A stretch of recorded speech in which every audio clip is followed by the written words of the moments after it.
Los saludo a todos ustedes. Soy el profesor Humberto Falla Lamadrid. Tengo a cargo la asignatura de Teoría del Estado en esta maestría virtual de gobiernos regionales y locales de la Universidad Las Peruanas. Quiero empezar con lo que en este capítulo va a ser la teoría positivista que fue preconizada y ganó tanto espacio en el derecho y en el Estado del siglo pasado, con vigencia hasta ahora, preconizada, repito, por Hans Kelsen, un pensador nacido en Praga el 11 de octubre de 1881. Hemos tenido su presencia en el derecho, en el mundo del positivismo, hasta 1973, y se inscribió en el derecho administrativo. No obstante, su teoría de la organicidad y de la jerarquía de las leyes tuvo vigencia y se ha plasmado en las diferentes cartas políticas, respetando la unicidad del Estado y su presencia en los niveles subnacionales. El profesor Kelsen tiene pues un espacio ganado en lo que es la historia del derecho positivo. Fue justificando la presencia del Estado hasta lo que hoy tenemos en denominar el Estado moderno.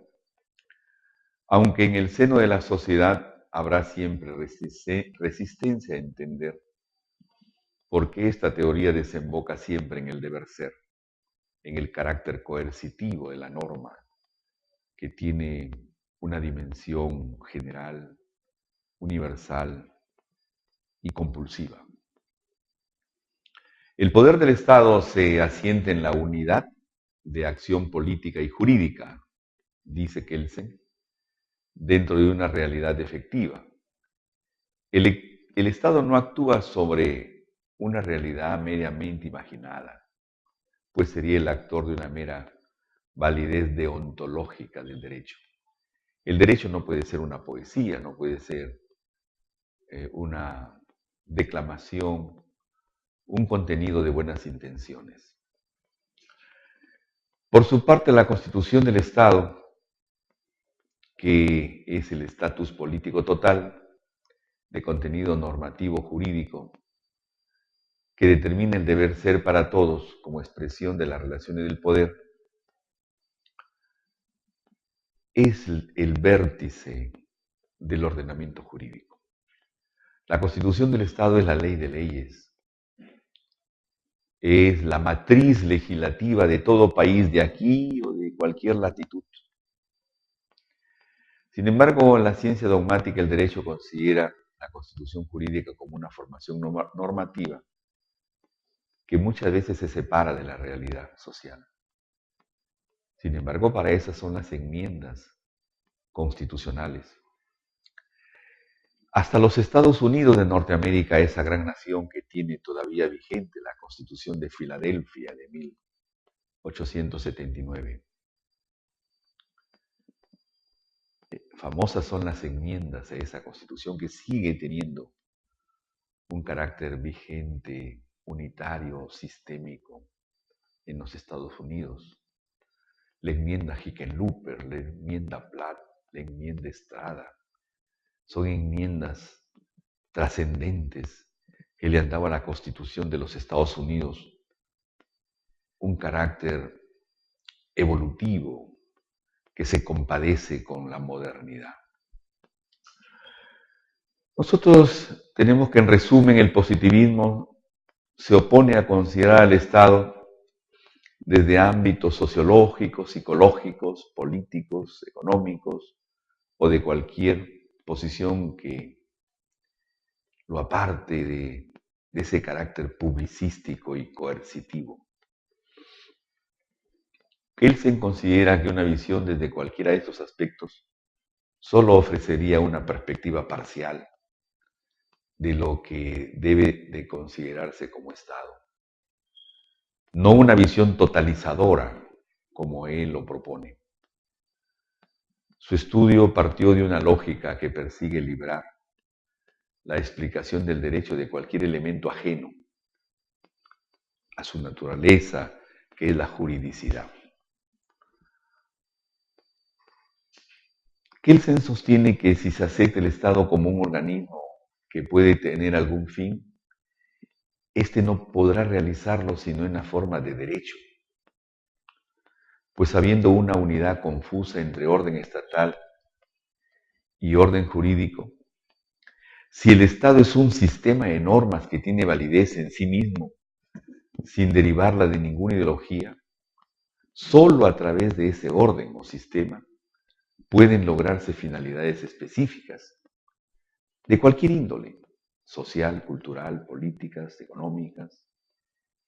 Ese es el propósito del derecho, es la meta que tiene que lograr el derecho como destino natural de la justicia. Si nosotros tomamos como ejemplo lo que acaba de pasar con él, un tema coyuntural, disculpen la digresión, en Conga, si una ordenanza regional se va a sobreponer sobre una ley, el Tribunal Constitucional, que es el intérprete supremo de la Carta Política, ha dicho que esa ordenanza regional de Cajamarca, por buenos propósitos que tenga, jurídicamente no puede estar por encima de una norma de nivel territorial, como es una ley en este Estado unitario y descentralista. Kelsen dice, aquello que se denomina voluntad colectiva no es otra cosa que la abreviación del término pluralidad de voluntades particulares. Pero sobre las voluntades individuales está la voluntad del Estado, que de hecho difiere esencialmente de aquellas voluntades individuales. Siempre que con la imagen sensible de sobre y debajo no se indique otra cosa que estar vinculados u obligados por la ley. El Estado tiene un orden, los hombres coexisten sometidos a regulaciones y es una cosa corpórea que ocupa determinado espacio en un conglomerado de personas. El orden constituye evidentemente una regulación normativa y coactiva en la conducta humana. Nadie puede decir que no acata la norma porque la desconoce. Por eso la importancia de que también las leyes sean sabias. Dentro de ese positivismo de Kelsen, es importante que la ley no tenga error legislativo. Y por eso se abre espacio las cámaras revisoras en los parlamentos del mundo. La unicameralidad conlleva el riesgo del error en la ley, porque no hay una cámara revisora. Si la ley es sabia, si la ley se orienta a partir de consideraciones conducentes a la justicia, nadie se debe sustraer de ella. Problema causal porque no es un ordenamiento entre hombres, sino entre hombres bajo un ordenamiento. Cierto. Eso es lo que se plasma en una realidad, es lo que aterriza, discúlpenme el término, en un territorio, en una sociedad, en una colectividad, en un pueblo.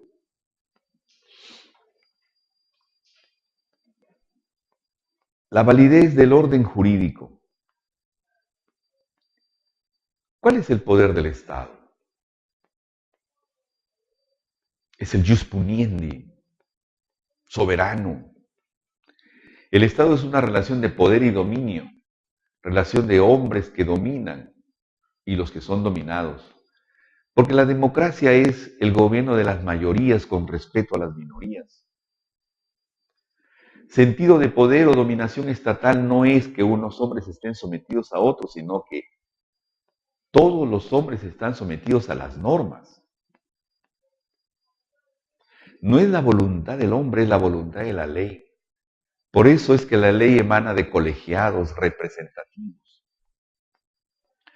Si nosotros tenemos en la China continental un parlamento de 2.000 diputados, es porque ese parlamento representa diferentes colectividades, acaso nacionalidades. Si nosotros, por poner el caso nuestro en el Perú, tenemos un parlamento de 130, ahí están representados los hermanos de la selva, de la sierra, de la costa, las comunidades ashánicas, los nativos del nororiente peruano. No solamente los pueblos, las ciudades modernas de la costa y su exquisitez, así llamada por muchos, sino también que están representadas esas poblaciones que eran olvidadas y que ojalá con este programa de inclusión social que preconice el gobierno del señor Ollantumala haya una integración y un desarrollo armónico de los pueblos. Ese es el poder, que no es la voluntad de un hombre, sino de la ley.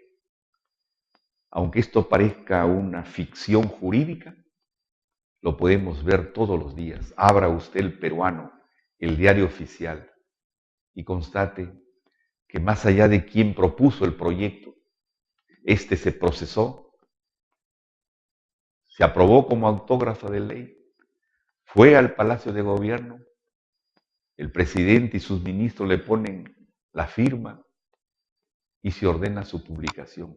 A partir de ahí es la voluntad de la ley que debe ser respetada por la totalidad de la ciudadanía. El poder del Estado como coacción, creo que huelga señalar, porque lo hemos venido enfatizando, son normas de orden estatal, son normas jurídicas. Coacción hace parte del contenido de la norma. El orden estatal es objetivo, no es una poesía, no es algo, es tangible, es conducente, es realizable. Vale con independencia del querer y el deseo. Yo puedo querer que los tributos, que cuando voy a comprar a la bodega un tarro de leche no pague 19% por IGB. Puedo quererlo. Mi familia puede desearlo y estimarlo. Pero la voluntad de la ley es que debo pagar 19%. Y la ley dice que el bodeguero tiene que emposar en los 15 días siguientes lo que yo le he pagado por el tarro de leche, más el impuesto general a las ventas. Es la soberanía, es la potestad que tiene el Estado. La moderna teoría política abre espacio a un concepto de soberanía como propiedad del Estado, como una cualidad inherente al Estado. Solo así tiene explicación y justificación el orden jurídico. Soberanía del poder del Estado, pues este es un orden supremo que no tiene sobre sí ningún otro nivel superior. Por lo tanto, es propiedad y es inherente al Estado ese jus puniendi, esa capacidad de ordenar. Porque el Estado somos todos conformantes de una sociedad que se adhiere a un pacto social, a una constitución. Y esa constitución establece separación de poderes. Y el legislativo da la ley, y el ejecutivo la ejecuta, y el poder judicial administra justicia en quienes quebrantan el orden. Que el Estado soberano significa que se excluya la posibilidad de que su fundamento de validez se encuentre fuera del mismo sistema. Soberanía como expresión de la unidad de un orden. Si hay conocimiento del derecho y del Estado, hay unidad del sistema normativo. Soberanía en derecho interno y en derecho internacional. En este último caso, la soberanía es relativa, Porque en esta hora de globalización hay una interdependencia de los estados. Yo quisiera, como peruano, que la Corte Interamericana de Justicia, con sede en San José, la capital de Costa Rica, no multe una y otra vez al Estado. Porque supuestamente ha faltado a la ley aplicando a los procesados por el terrorismo normas que a criterio de esa instancia supranacional el Estado ha caído en falta y lo multan una y otra vez. Y esa multa la pagamos todos los peruanos. Y hasta tenemos que indemnizar a los terroristas. ¿Es la voluntad de un peruano o de todos los peruanos que nuestro Estado no siga siendo percutado y golpeado por multas en el sistema interamericano de justicia y de derechos humanos? Pero el Estado peruano no puede apartarse mañana del ámbito y de la competencia de la Corte Interamericana, porque esta ha sido consagrada por una convención denominada Pacto de San José o Convención de Derechos Humanos. Los tratados, las convenciones, los protocolos, los acuerdos, las declaraciones forman parte de un derecho internacional público del cual no podemos apartarnos. Ahí sí que no hay la soberanía totalizadora y absoluta, porque en el derecho internacional público se requiere la aquiescencia de los estados para pertenecer a ese colectivo regional que se llama el sistema interamericano. Como este puedo poner otros ejemplos. La soberanía en el ámbito internacional sí es relativa. Nosotros no podemos abrir una misión diplomática en Nicaragua, por ejemplo, acreditar un embajador, un conjunto de agregados, y que comiencen a opinar en materia política. Un miembro de la misión diplomática de cualquier país está prohibido de enjuiciar los temas políticos del Estado receptor, y menos de hacer alabanza del Estado que lo acredita. Tiene que mantener absoluta neutralidad. El deseo del Estado y su embajador es que hable bien, que esté encomiando todos los días la labor del gobierno y acaso criticando la labor del otro. No hay soberanía. Se respeta que el espacio de la embajada tenga carácter de extraterritorialidad, que ese espacio, aunque sea una casa pequeña, es parte del Perú, porque ahí acredita a un embajador y ahí le pone la bandera y el escudo del Perú. Ahí palpita el Perú en ese espacio de 100 o de 200 metros que está muy distante de nosotros. Pero el derecho internacional impone normas que acaso enervan esa soberanía que tenemos en el derecho interno, pero que es relativo en el derecho internacional. Nosotros tenemos entonces que ver, ya para terminar esta exposición que forma parte del segundo capítulo de nuestra asignatura de Teoría del Estado, ¿qué dice la Carta Política nuestra en materia de positivismo, en materia de jerarquía de normas, en materia de soberanía? Artículo 43.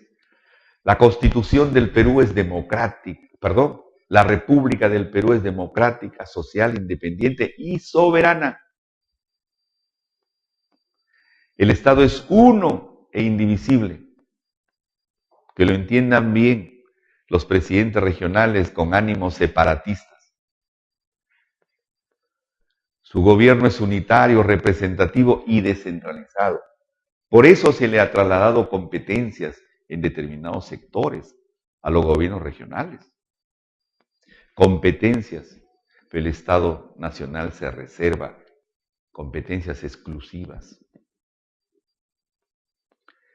Y el Estado se organiza según el principio de separación de poderes.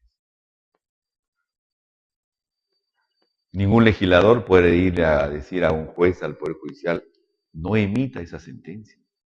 Rebájele la escala de penalidad a este sujeto. En lugar de 15, póngale 5 años de pena. Separación de poderes.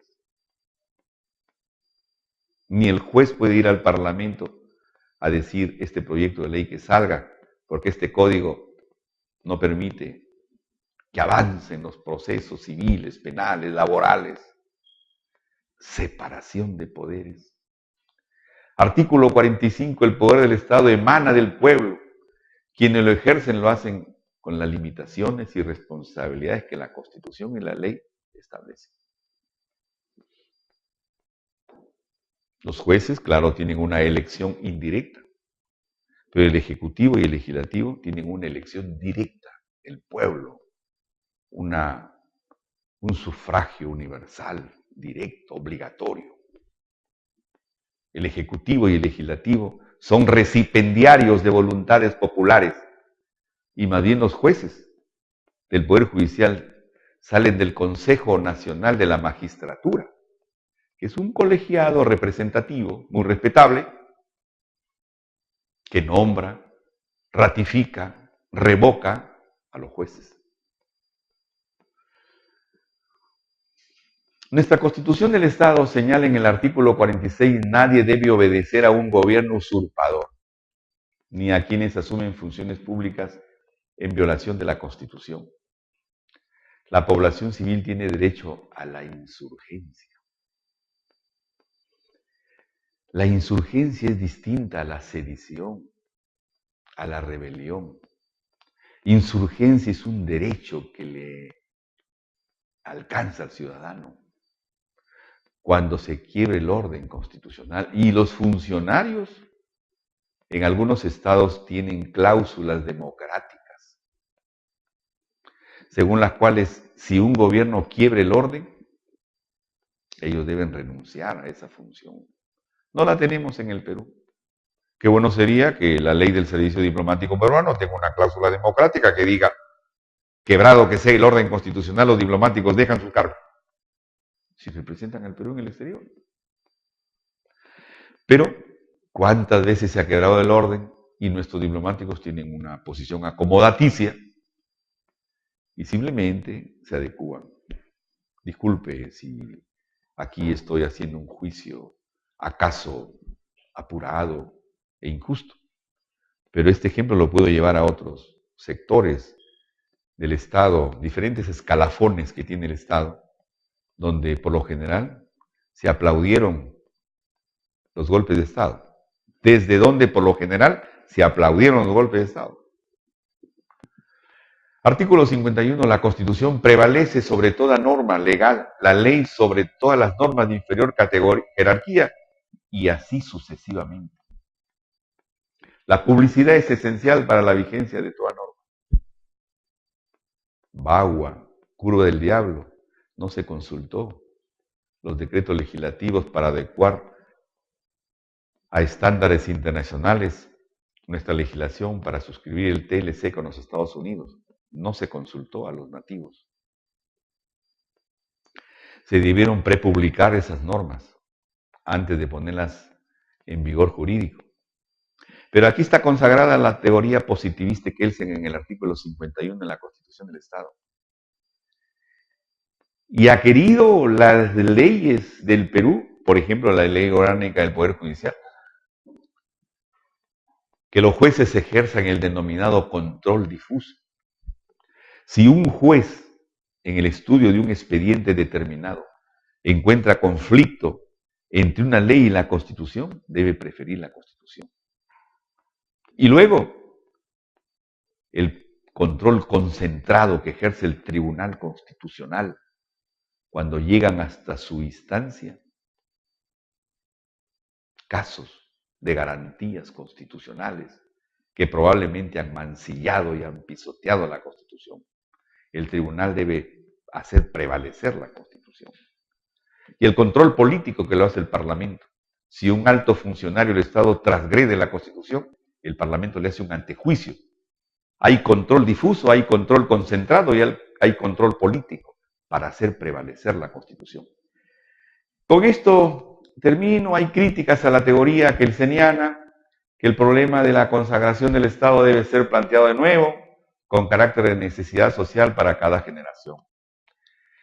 Dicen los autores, los estudiosos del derecho constitucional, que si bien todo poder estatal tiene necesidad existencial de aspirar a ser poder jurídico, su legitimidad moral tiene que ser necesariamente en su función social. Y que toda explicación del Estado se refiere al pasado, pero toda justificación al futuro de la sociedad. Si no se hace una separación entre lo jurídico y lo antijurídico, no es posible una justificación del Estado. En clases lo analizaremos con mayor detalle. Muchas gracias. El poder del Estado se asienta en la unidad de acción política y jurídica, dice Kelsen, dentro de una realidad efectiva. El Estado no actúa sobre una realidad meramente imaginada, pues sería el actor de una mera validez deontológica del derecho. El derecho no puede ser una poesía, no puede ser una declamación, un contenido de buenas intenciones.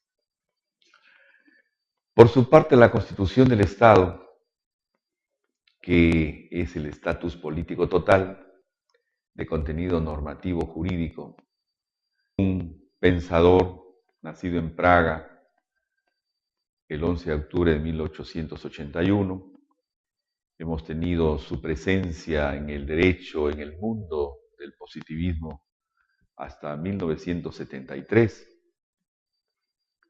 y se inscribió en el derecho administrativo. No obstante, su teoría de la organicidad y de la jerarquía de las leyes tuvo vigencia y se ha plasmado en unas diferentes cartas políticas, respetando la unicidad del Estado y su presencia en los niveles subnacionales. Los saludo a todos ustedes. Soy el profesor Humberto Falla Lamadrid. Tengo a cargo la asignatura de Teoría del Estado en esta maestría virtual de Gobiernos Regionales y Locales de la Universidad de Las Peruanas. Quiero empezar con lo que en este capítulo va a ser la teoría positivista, que fue preconizada y ganó tanto espacio en el derecho y en el Estado del siglo pasado, con vigencia hasta ahora, preconizada, repito, por Hans Kelsen. El profesor Kelsen tiene pues un espacio ganado en lo que es la historia del derecho positivo. Fue justificando la presencia del Estado hasta lo que hoy tenemos en denominar el Estado moderno. Aunque en el seno de la sociedad habrá siempre resistencia a entender por qué esta teoría desemboca siempre en el deber ser, en el carácter coercitivo de la norma, que tiene una dimensión general, universal y compulsiva, que determina el deber ser para todos como expresión de las relaciones del poder. Es el vértice del ordenamiento jurídico. La Constitución del Estado es la ley de leyes, es la matriz legislativa de todo país de aquí o de cualquier latitud. Sin embargo, la ciencia dogmática del derecho considera la Constitución jurídica como una formación normativa que muchas veces se separa de la realidad social.